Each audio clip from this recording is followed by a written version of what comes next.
Thank you for listening to Depictions Media Radio.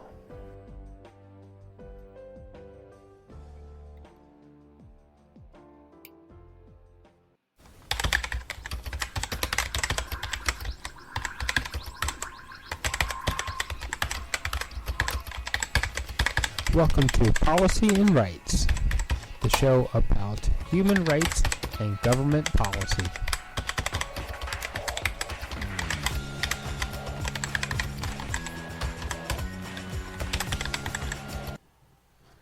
Welcome back to Policy and Rights. I'm Michael, and you're listening to Policy and Rights here on Depictions Media Radio. And the first item today is from British Columbia, and it is an update for BC housing,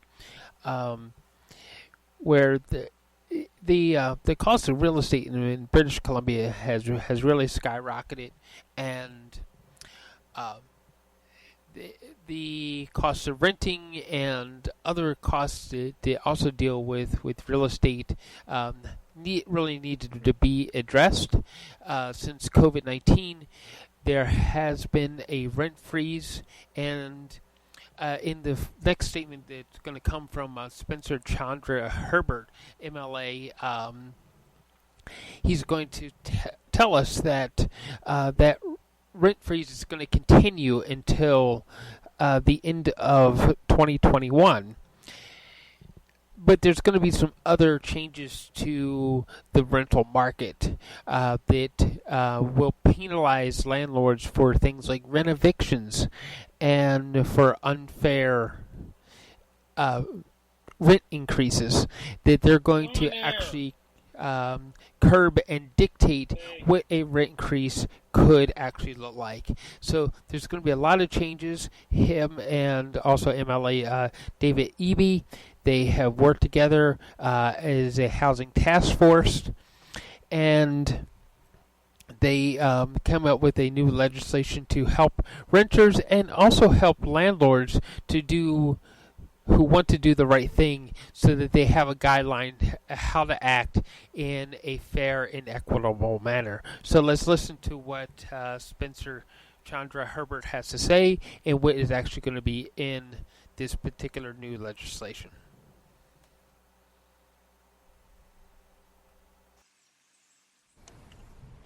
Good afternoon. I'm Spencer Chandra Herbert, the MLA for Vancouver West End, Cole Harbour. I was also proud to serve as the chair of BC's Rental Housing Task Force. Thank you to everyone for joining us today. We come to you, of course, from the legislature on the territories of the Lekwungen-speaking peoples, the Songhees and Esquimalt, and I want to thank them for having us here on their territories. Moments ago, David Eby, Minister responsible for housing, introduced legislation that will make life better for renters and rental housing providers.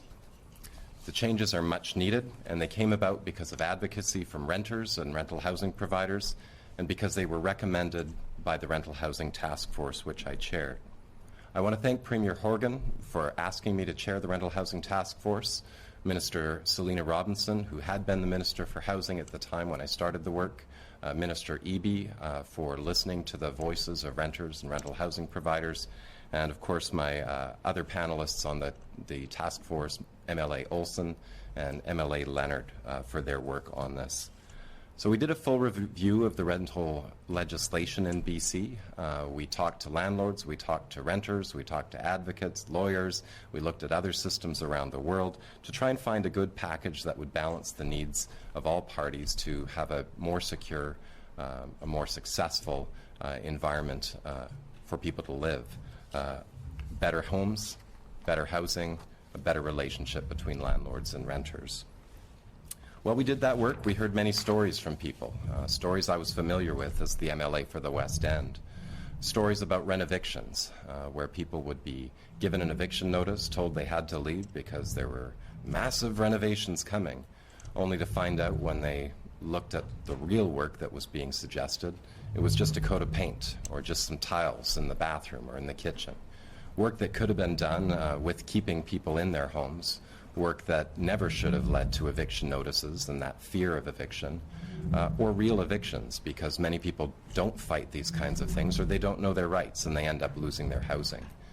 We heard about stories of massive rent hikes. We heard about bullying. We heard about the need for change for all sides. We know that a lot of this was driven because people want to push a long-term tenant out so that they can jack up the rent and make more money. Most landlords don't do it. Landlords told us, too, they wanted this practice to end because it gave them a bad name.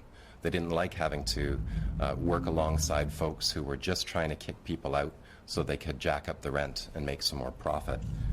Our government promised to take action to deal with these rent evictions, to deal with the massive rent hikes, and we've come a long way. We've closed the fixed-term lease loophole. Folks will remember that until we became government, you could be given a one-year lease and either face eviction or face a 50%, a 75% rent hike. We stopped that. The geographic area rent increase clause as well.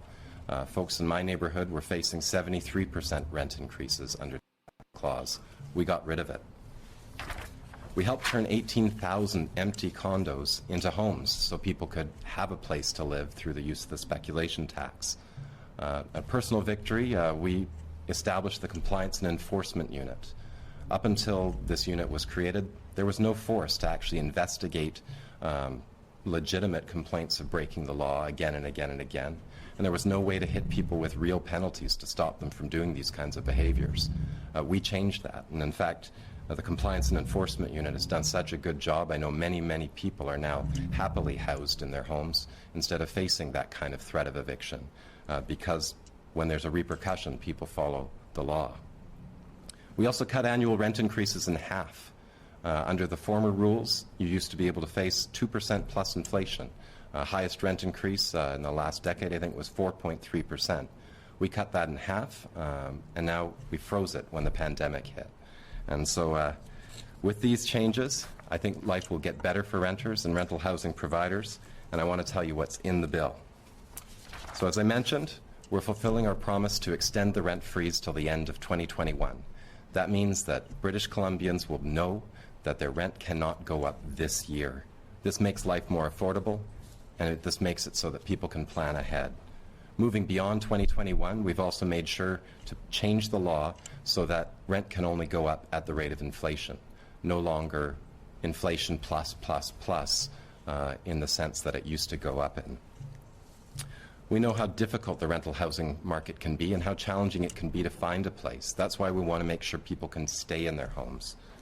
So what we're doing is we're strengthening the law to stop rent evictions. This was our #1 recommendation as a task force. This is an important piece which will keep people in their homes so that they don't have to face a eviction notice for a phony renovation. No longer will people be getting eviction notices for renovations that don't exist, for fake renovations, in a sense. Whereas previously the landlord could just write up a piece of paper and slap it on the door and say, you're evicted because I want to do some renos, which may or may not exist. Now they're going to actually have to apply to the branch to show them the work that they need to do. We want landlords to invest in their buildings to maintain them. We want the life safety systems to be maintained. We want buildings to last for a long, long time into the future as good homes to be in. We also want people to have that security, and so that's where we found the balance. They can make an application for that kind of extensive renovation that has to be done, but we believe, and we've seen it, that most renovations can occur while people still live in their homes. Anyone who's lived through a leaky condo knows that, and know that you can live, and many people do. Most landlords, actually, I've talked to as well, make sure that their tenants can stay because they want good quality tenants in their homes. If passed, these changes will come into effect July 1st, 2021. There are some other changes, things like expanding the penalties the Compliance and Enforcement Unit can use. So if somebody was committing fraud, trying to lie to the enforcement team about what they were doing, whether it be a landlord or a tenant, they can actually be penalized for that. We're also clarifying the law around manufactured home parks. Right now, park rules can be changed so frequently, nobody knows what the rules are, and so it's really difficult to either follow them or face enforcement action from the manufactured home park if you aren't following them. You don't know what the rules are, you can't follow them. So we're going to clarify some of those changes as well.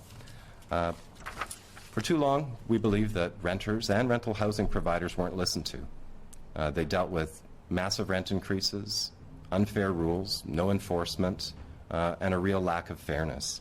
We know renters are struggling, but we know that these changes will make a real difference. I'm always looking for ways to improve life for people in British Columbia, so I know down the road I'm sure there'll be more ideas and suggestions of other changes that need to happen, and I'll, of course, continue to advocate for them. Changing the rent freeze, freezing it till the end of 2021, capping rent increases to the rate of inflation moving forward, stopping illegal rent evictions. These are all things that renters have called for a long time, and I'm so glad that with these legislative changes, we'll be able to answer that call. Thank you. Okay, so we all know that small businesses are the backbone of our society and the backbone of our economy. Without small businesses existing, there's a lot of things that just wouldn't happen. There are a lot of things that the big box or the big corporations may not be able to manage to do completely on their own without a small business support system to help make things happen. But according to the NDP, the small businesses are forgotten about. That there's bailout systems put in place for big corporations, big box stores, that they'll receive bailout monies, they will receive supports, things like that, that are really more directed towards them, while the small businesses, the mom and pop kind of businesses, tend to fall behind. And in some cases actually close up and are gone forever. But that small business may have been a really good support for our community and for the work that they did would be really sorrowfully missed after it is gone. And the big box stores and the big corporations just aren't going to be able to replace some of the things that our small businesses do. So let's listen to what Jagmeet Singh and Gurjans have to say about small business and a brief clip from a roundtable conversation that they had about small business. Today, we're talking about small business and the challenges small businesses have faced since this pandemic started. It was just 2 weeks ago, and something unfathomable happened where they were asked to close their doors to protect public health. And small business owners obliged. They did the right thing. They stepped up to the plate, not knowing how they were going to pay their bills, scared, afraid of what might happen next. These are really the unsung heroes in my view in this pandemic. And as a former small business owner myself and someone who ran a chamber of commerce on Vancouver Island, I remember in 2008 when the economic crash happened, and the Conservatives at the time bailed out the big banks, they bailed out big corporations and CEOs, and they left small business owners and their employees high and dry. I didn't want to see that happen again. None of us wanted to see that happen again. And that doesn't even pale in comparison, 2008, to what we're dealing with right now in the greatest global economic crisis of our time. And, I called Jagmeet Singh and we had a conversation, and Jagmeet assured me that we were going to put workers and small businesses as a priority, and we weren't going to let this happen again. And we looked at what was happening around the world, where they were delivering really good programs for wage subsidies, for rent programs, support for the people living in their communities, and for small business owners. And we brought ideas back to the government, and they would roll out an idea like the rent program, which we brought to their attention. But it was flawed. It was landlord driven. It excluded the people that needed the help the most until we pressured them to fix it. The wage subsidy, they offered a wage subsidy of 10%. And clearly that wasn't enough. And we pressured the government to move that up to 75%. The CERB, so that people could actually buy groceries and feed their families, was, small business owners were going to be excluded initially from that and not given near enough to get by. So throughout this whole process and this difficult time, it's been our leader and the NDP working with us to fight for small business. And we're going to continue to do that. And it's a huge honor today to introduce the leader of the federal NDP, Jagmeet Singh, who's been with small business owners and their workers all the way along in this crisis. And we're going to talk about our bold plan to support small businesses as we continue through 2021 and years beyond to bring the support that they need. Because we know when we invest in small businesses now, we save the economy much more than losing these businesses and their employees. And this is a huge opportunity for us to get the government and get everybody to work together so that we can do the right thing and continue to put workers and small businesses as a priority. And that's what the NDP is going to be doing. Jagmeet, look forward to hearing from you. Thanks so much, Gord. It's a huge honor to have you as our critic for small business tourism, also to represent the good people on Vancouver Island. You've been a powerful voice for not just small businesses and tourism, but also for people and workers. I really appreciate it. And I am really excited to talk to you today about our plan. As Gord laid out, we know that in this pandemic, it has hit people differently. We know that some of the biggest businesses, big banks, big corporations, the big box stores have done well, and some of them have actually made record profits. We know some of the web giants have done really well in this time.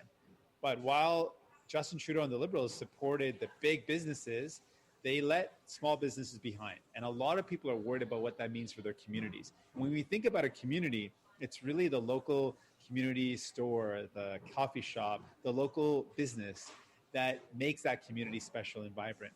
And those are the businesses that have been left behind. So we've got a plan that we're putting forward to actually support small business. In a time when big business seem to be getting all the help and small businesses have been left behind, we've got a plan to focus in on small business. So our plan is going to cover a lot of areas to support small businesses in a wide variety of ways.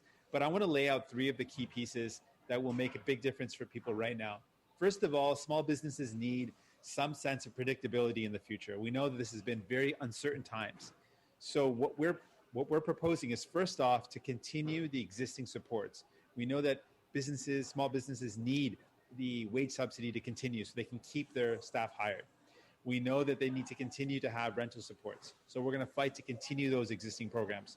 But to go further, we've got 2 additional pieces that we want to propose. One is, we know that credit card fees are a big cost for small business, and we want to put a cap on them, a cap of 1% on credit card fees. This would ensure that small businesses can see some relief, some support in this difficult time, and it's something we can absolutely do at the federal level. Thirdly, to support small businesses in the recovery to rehire or hire new workers, at the federal level, we are going to cover the EI and the CPP. This is our proposal to encourage and support small businesses to get back on their feet, to rehire and hire new workers. These are just some of the measures we want to put forward, but really we believe there needs to be a focus on small business, on helping those that have been hardest hit. And instead of what the Liberals have been doing, which is helping those at the very top, like the big banks, we want to focus on your local community businesses that need support. So that's some of our plan. And I'll just do that again in French, and then I'll pass it on to some of our validators. We are really excited that we've got some incredible women who are running very important businesses in their communities, and we're excited to introduce them as well, to ask for their input. So, ce qu'on a vu pendant cette pandémie, c'est le fait que les grandes entreprises ont gagné beaucoup. Ils ont reçu un appui du gouvernement libéral, mais en même temps, les petites entreprises ont fait face à des grands défis. On a vu les grandes entreprises comme Walmart qui continuent d'avoir des grands revenus, des grands profits, et les géants du web qui ont gagné des profits records. Et ils ont reçu des grands appuis du gouvernement libéral. Mais les petites entreprises ont fait face à des grands défis et on n'a pas vu une approche spécifique pour les petites entreprises. Donc, ce qu'on propose aujourd'hui, c'est des mesures spécifiques pour cibler les petites entreprises et pour les aider. On propose 3 éléments spécifiques maintenant et une approche plus large que Gord va expliquer aussi. Donc, ce qu'on va faire, premièrement, c'est de continuer les appuis qui existent, la subvention salariale, l'aide pour le loyer pour les entreprises. Deuxièmement, ce qu'on propose, c'est une limite sur les montants que les les compagnies de cartes de crédit peuvent charger aux entreprises. Donc, on propose une limite de 1%. Et finalement, on va aider les petites entreprises quand ils embauchent des anciens travailleurs et des nouveaux travailleurs en aidant avec l'assurance emploi et aussi en aidant avec le CPP. Donc, ce sont des trois éléments spécifiques et Gord va expliquer avec plus de détails qu'est-ce qu'on va faire pour aider les petites entreprises. Mais on sait que c'est essentiel de le faire. So I'm excited about this plan. I'm excited to hear from our validators today. But before that, I'm going to pass it over to Gord to lay out some more details around how we are going to support small businesses in this difficult time. And really our approach, which is focused on those local small businesses that really make up our community, that are such an important part of a vibrant community. Gord, please give some more details about what we're proposing. Sure. So really what small businesses want is they want certainty. They know that we know that they're going to need help to get through this. The hardest hit businesses, for example, they're going to need help with the wage subsidy. The hardest hit need a wage subsidy up to 85%. And they need that right through the summer of 2021. We're hearing that especially in the tourism sector and the hard hit sectors. The rent program up to 90% support, because some of them are going to take a long time to reboot. And we can think about many types of businesses in every community right across this country right now that have very little revenue or none altogether. And it's going to take a while for them to bounce back. So ensuring that there's certainty to get to those small businesses is absolutely critical. The other thing is right now, if you can't access a program, that make sure that there's someone to actually answer the phone and get them the help they need. For example, calling CRA right now, you're put in these long queues. You can't get the help they need. I have a business owner in my riding who owns a pizza business, and he can't get the SIVA loan because he bought cheese from local grocery stores, and he's bought over $40,000 of cheese, and they're not allowing him to get the loan, citing that he needed to buy from a supplier. Well, no family can eat $40,000 worth of cheese. So, I mean, there's lots of different things that we're talking about to ensure that people are getting the support they need. But we also need to make sure that we have incentives for people to rehire workers when it comes to the employer portion of their EI and their CPP, and ensuring that we're expanding the Canada Summer Jobs so that we can certainly put priority to Indigenous-led businesses and businesses that are underserved right now. So there's lots of work that needs to be done. But the thing that we don't talk enough about, and social supports, especially for those in my riding that I'm hearing from, they need affordable housing. They need a universal dental and Medicare plan to make sure that their employees get the support they need. And we know that many thousands of employees have been cut off from their benefits throughout this crisis. So these are priorities of small business owners, is getting these incredible and important supports that they need for themselves and for their employees. And this is what the NDP is talking about, ensuring that we take a holistic approach when we talk about small businesses. Okay, so this week we heard from Michelle Rempel-Garner, a Conservative MP, addressing issues around, one, the AstraZenca vaccine, and to the quarantine facility set up by the Liberal government for international travelers. As you know, that the government has asked all travelers returning to Canada that they quarantine in a hotel, that they are to be submitted for testing for COVID-19 before they are allowed to leave the hotel, that they must actually have a negative COVID test, which is a PCR test, and that they would finish the rest of their quarantine period at their homes. And the Conservative government had quite a bit to say about what the Liberals are doing, and Michelle Rempel-Garner is the one speaking about this in this next segment, and let's listen to what she actually has to say. Good morning.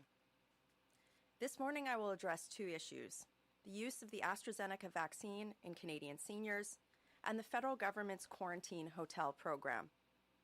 The AstraZeneca COVID-19 vaccine is scheduled to arrive in Canada as early as tomorrow, and plans for its distribution to Canadians are already being made. However, yesterday we learned that Canada's National Advisory Committee on Immunization, or NACI, has recommended against giving the AstraZeneca vaccine to Canadians aged 65 and older, citing a lack of evidence that the vaccine is effective among this age group. For reference, NACI is Canada's top advisory board of experts on the COVID-19 vaccine rollout. Other major European countries have taken a similar position and have decided not to give this vaccine to their seniors. Late yesterday evening, we learned that in spite of this recommendation, Health Canada, the department that is formally in charge of the final decision on who to give vaccines to, has decided to ignore the advice of the experts on the Immunization Task Force and recommend that the AstraZeneca vaccine be given to seniors anyway. With Canadian seniors being particularly vulnerable to COVID-19, the Liberal government must be clear as to why they are recommending to give the AstraZeneca vaccine to Canadian seniors when the Immunization Task Force has recommended against it. More importantly, they must explain the potential impacts of this decision for Canadian seniors. This must happen now, because the AstraZeneca vaccine may arrive as early as tomorrow. The conflicting advice between Health Canada and experts on the Immunization Task Force is concerning. Questions about why this has happened and the potential impacts of following one path over another need to be answered today. Because of this conflicting advice, provinces now have to make decisions about who to deliver this vaccine to and under what circumstances. Canadian seniors will have questions about if this vaccine is effective and why Canada is choosing to give it to them when some government experts have advised against it. It is in the best interest of Canadian seniors to have the discrepancies between the advice that the Immunization Task Force has offered and the Health Canada decision clarified before this happens. Bluntly put, I am concerned that this conflicting advice may lead to vaccine hesitancy among Canadian seniors. I'm concerned that these reports will lead to seniors delaying getting a COVID vaccine if a vaccine they perceive to be more effective than the one offered to them is not available. Given the potential impact of COVID-19 on seniors, the Liberal government cannot let this happen. The best antidote to skepticism is complete transparency on decision-making, and Justin Trudeau needs to provide that today. This is why Conservative members of the Health Committee have called for an emergency meeting to consider a motion that would have expert witnesses testify on this issue so that we can understand which advice is in the best interest of Canadians. We want this meeting to happen as soon as possible and hope that this motion will be unanimously adopted by members from all parties on the committee without delay. Secondly, the federal quarantine hotel program is proving ineffective. Over the last week, horrifying reports of sexual assault, unsafe and deplorable conditions at federal quarantine hotel facilities have emerged. Conservatives were the first to call for the Liberals to enact border measures to secure our country from the threat of COVID-19. At that time, over a year ago, the Liberal government instead said that border measures would make things worse or not work at all. If they would have acted more quickly at the beginning, Canada would have been better positioned to fight the pandemic. A year later, the Liberals instituted a federal hotel quarantine requirement for those entering Canada. We have heard reports that it is taking hours to get through to book these hotels, dietary restrictions are not being met, and food and water is not always readily available. That's in addition to this program continuing after reports of sexual assault. This is mind-boggling. There are other reasons this program is a failure. Government officials were unable to answer the Health Committee what data shows that this hotel requirement was better for public health outcomes than safely quarantining at home. We are also concerned that the haphazard patchwork of exemptions and the lack of consideration for essential and compassionate travelers has left some people stranded. Now is not the time for leisure travel, but we do know that there are still people who will travel for essential purposes. With the number of reasons, time for the Liberals to permanently end this program. Instead of this bungled, mismanaged program, we urge the government to scrap it and replace it with a more effective system of enhanced pre- and post-arrival testing for international travelers and better and safer enforcement of the at-home quarantine. We can protect Canadians from COVID-19 without subjecting them to this type of deplorable and un-Canadian treatment. This is not who we are as Canadians. We can protect Canada from an influx of new cases by using the tools already at our disposal, pre- and post-arrival testing and at-home quarantine. This mandatory hotel program has been bungled and needs to be ended now. Thank you. I'm prepared to answer your questions. And we'll now take. Okay, so we heard the Conservative Party, they want to see an end to the hotel quarantines and allow people to actually continue all the way home where they can be self-isolated and eventually tested for the COVID-19.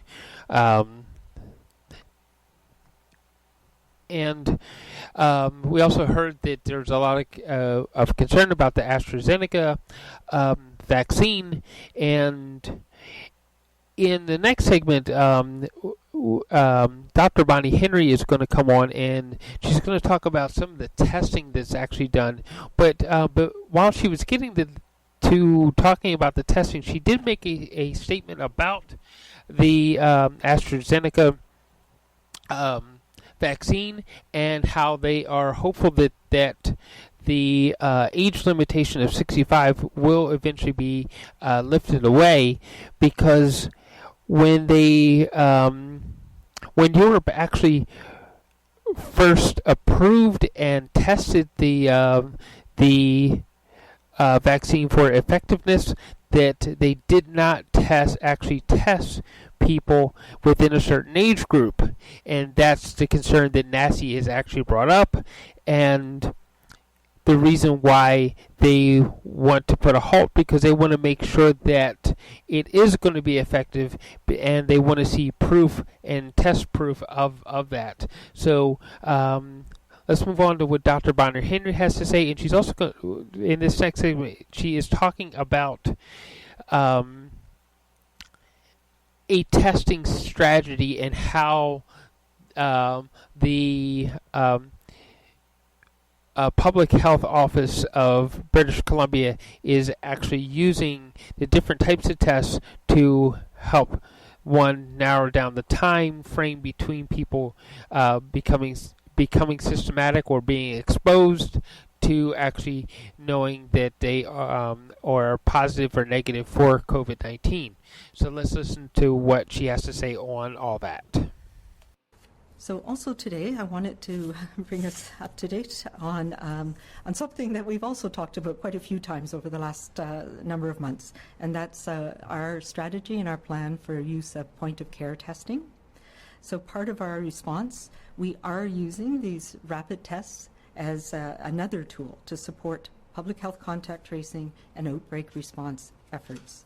And we have a strategy that has developed and evolving since we started to receive these tests early November of 2020.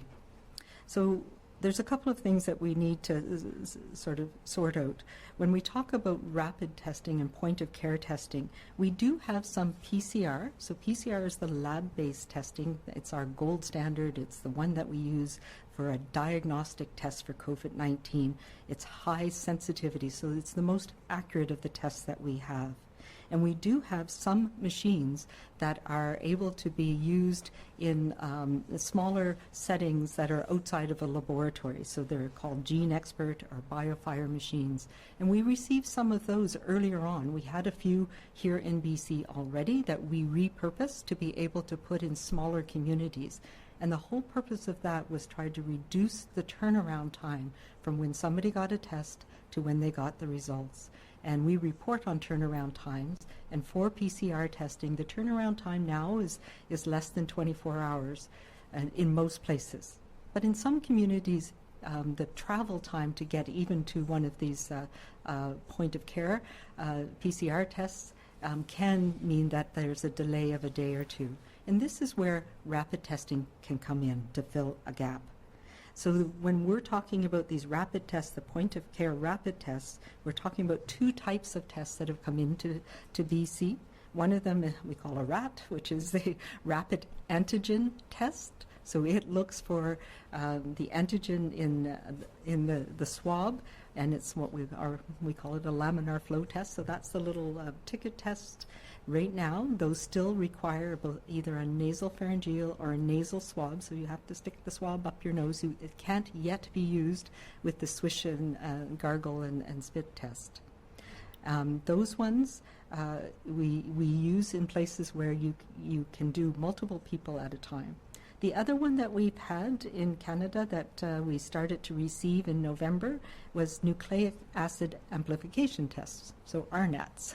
And these ones are more sensitive, they're a little bit more accurate, but they also require a nasopharyngeal swab, initially nasopharyngeal swab. Very recently we've got anterior nasal swabs. Those were only approved for use a few weeks ago. But these ones require a machine. It's a small portable machine, and it can only do one test at a time, and that's important to remember as well. All of these tests take about 15 to 20 minutes. So in October last year, when Government of Canada began to approve these point-of-care testings, we started to receive them at the end of October and into November.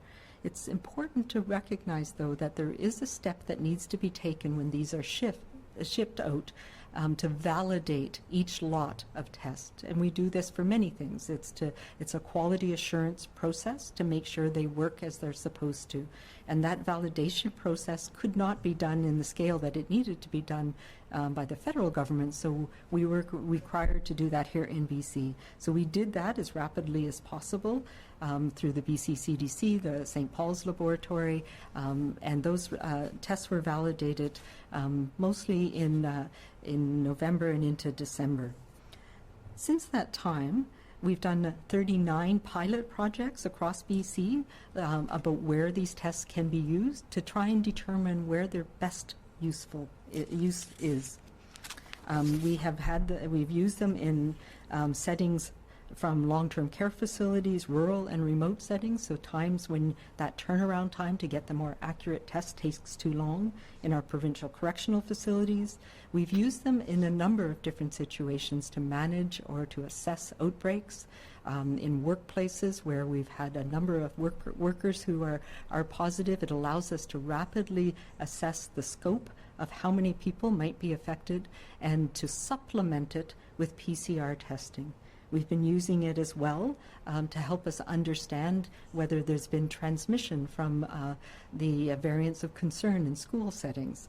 So we did that, and the first time we used it was in Garibaldi High School, where all of the cohort who were infected, we used both the point of care testing, the rapid test, to understand anybody who might be infected at that time, but we also had to use the PCR test so that we could understand the accuracy of the rapid test. So we've also used it several times in schools when it will change management. And this is the principles that we are using these tests. They supplement the other measures that are in place, and they help us to understand when we need to do things rapidly. And there's two situations that we use them. One is when for testing of people with symptoms to determine whether they might have COVID or something else. This has been very helpful in situations where people have had a test 3 days before and they go for surgery, and the day of their surgery they have a bit of a cough or a bit of a runny nose. So a rapid test in that situation can help us know whether it's safe to continue with that surgery, and those are some of the situations we've been using here. We use it for testing of people in the downtown east side, for example, people in congregate living settings, when it's hard to tell if the symptoms they're experiencing are from COVID or from withdrawal symptoms. So they have been quite effective in those situations. The second place that we have been using point of care or rapid tests are in people who do not have symptoms.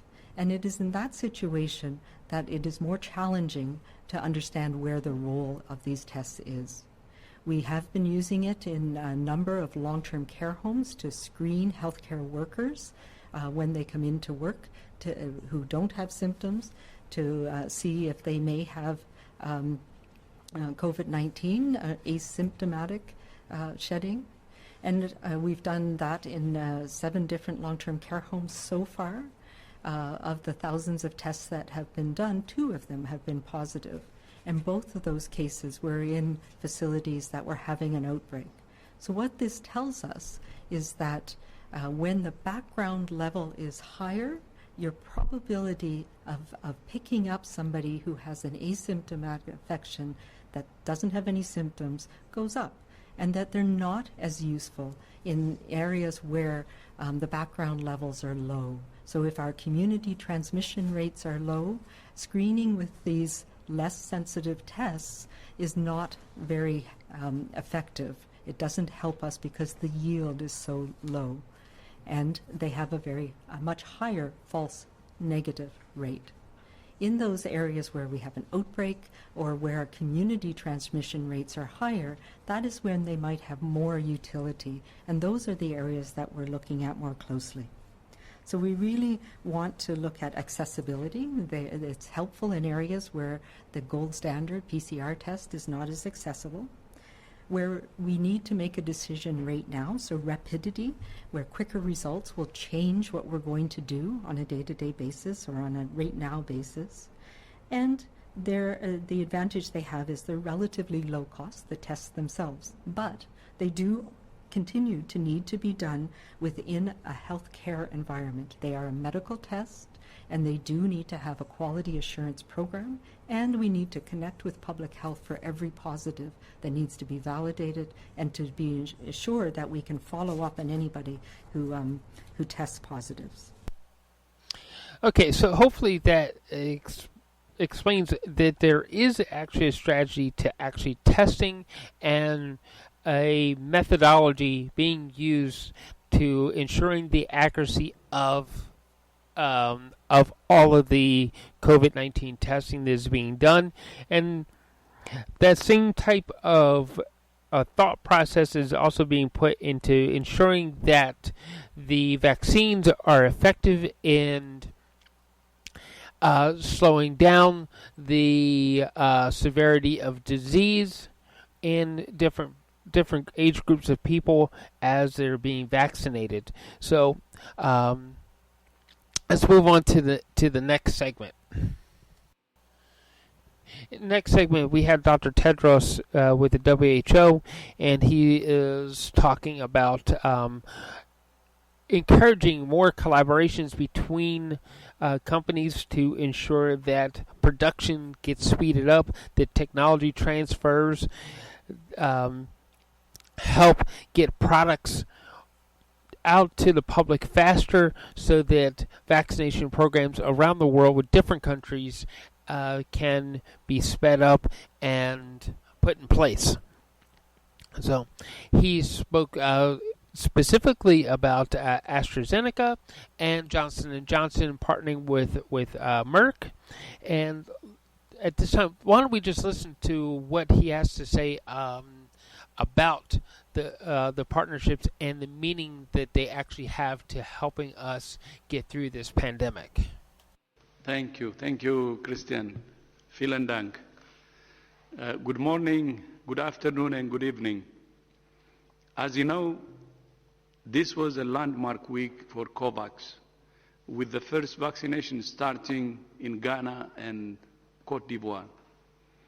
In addition to those 2 countries, COVAX has now delivered vaccines in Angola, Cambodia, Colombia, the Democratic Republic of the Congo, the Gambia, India, Kenya, Lesotho, Malawi, Mali, Moldova, Nigeria, the Philippines, the Republic of Korea, Rwanda, Senegal, Sudan, and Uganda. In total, COVAX has delivered more than 20 million doses of vaccine to 20 countries. In the next week, COVAX will deliver 14.4 million doses to further 31 countries. That brings the total number of countries to 51. Earlier this week, COVAX published the first round of allocations covering the majority of economies participating in the COVAX facility. This is encouraging progress, but the volume of doses being distributed through COVAX is still relatively small. The first round of allocations covers between 2 and 3% of the population of countries receiving vaccines through COVAX, even as other countries make rapid progress towards vaccinating their entire population within the next few months. One of our main priorities now is to increase the ambition of COVAX to help all countries end the pandemic. This means urgent action to ramp up production. We currently face several barriers to increasing the speed and volume of production of vaccines, from export bans to shortages of raw materials, including glass, plastic, and stoppers. WHO is working on 4 approaches. The first and most short-term approach is to connect companies who are producing vaccines with other companies who have excess capacity to fill and finish. This could help to speed up production and increase volumes.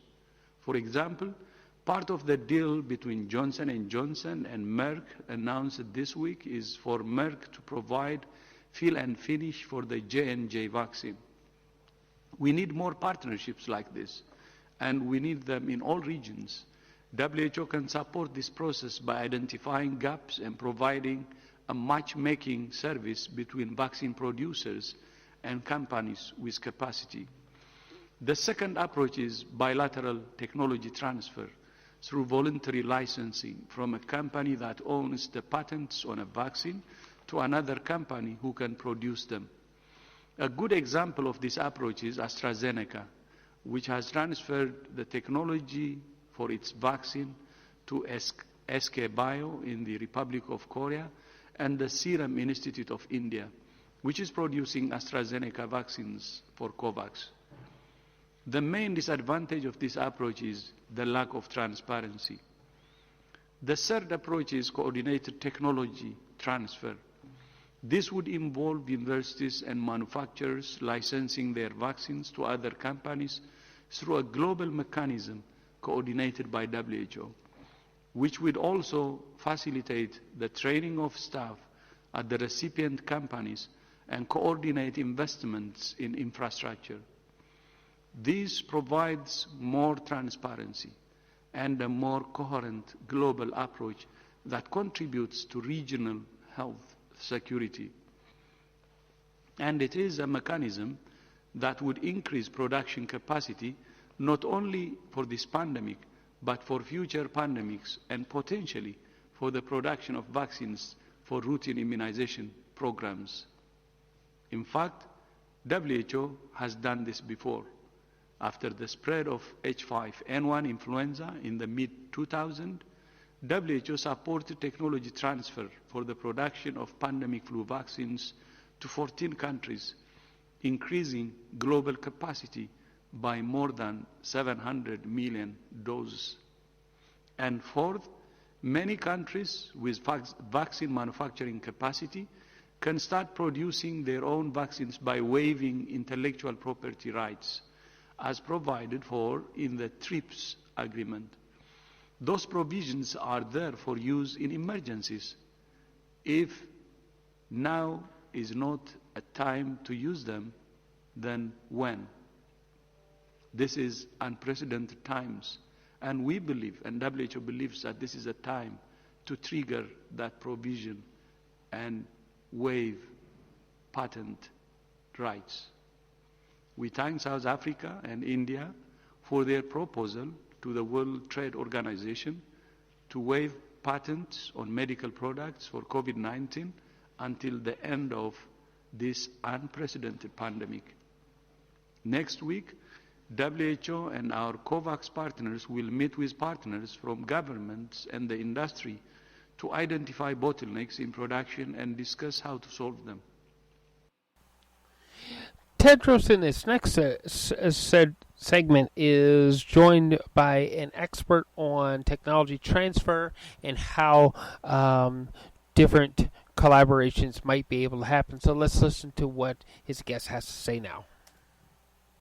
Today, I'm delighted to be joined by Dr.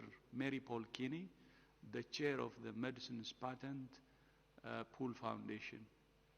Mary Paul is no stranger to WHO.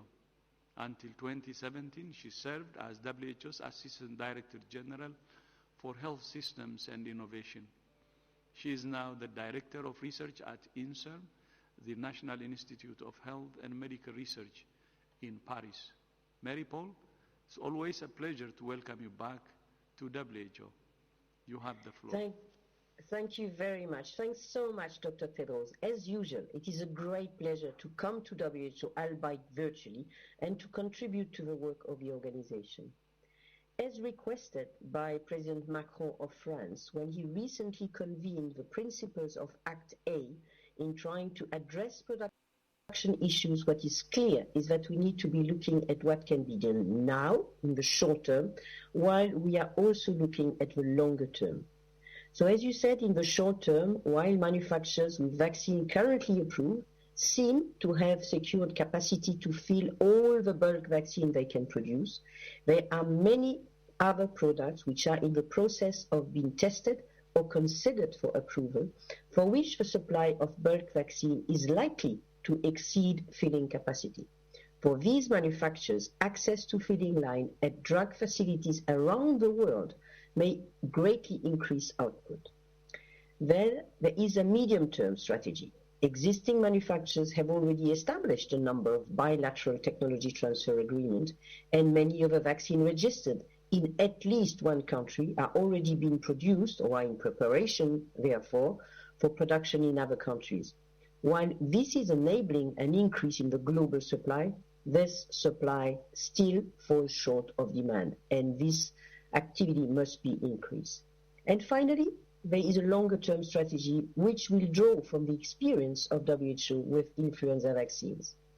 Those of you who knew me in the years 2006 to 2017 know that this technology program, now headed by Martin Friede, remains one of my legacies at WHO. Under the leadership of WHO, many partners would need to be involved in this work, including many that are already active in COVAX.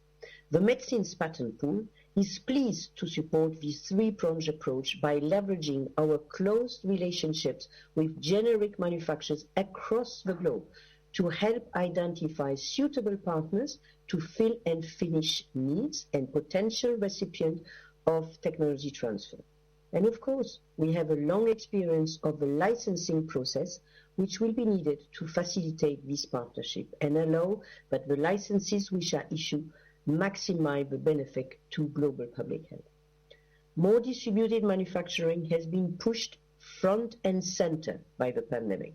But this is something that we need to address anyway if we are to improve both supply security and the green agenda drive for shorter supply lines. Once again, the pandemic is forcing us to both think outside the box and to move beyond the status quo. And this is what is on the table today. Thank you, Dr. Tedros, for pushing this agenda forward. And all right, thank you for listening today. You've been listening to Policy and Rights here on Depictions Media Radio. I am Michael, and I want to leave you with a thought that we need to learn, at least to get through this pandemic, we need to learn collaboration and how to work with each other so that we can get products and medications into the hands of the people who really need to have them.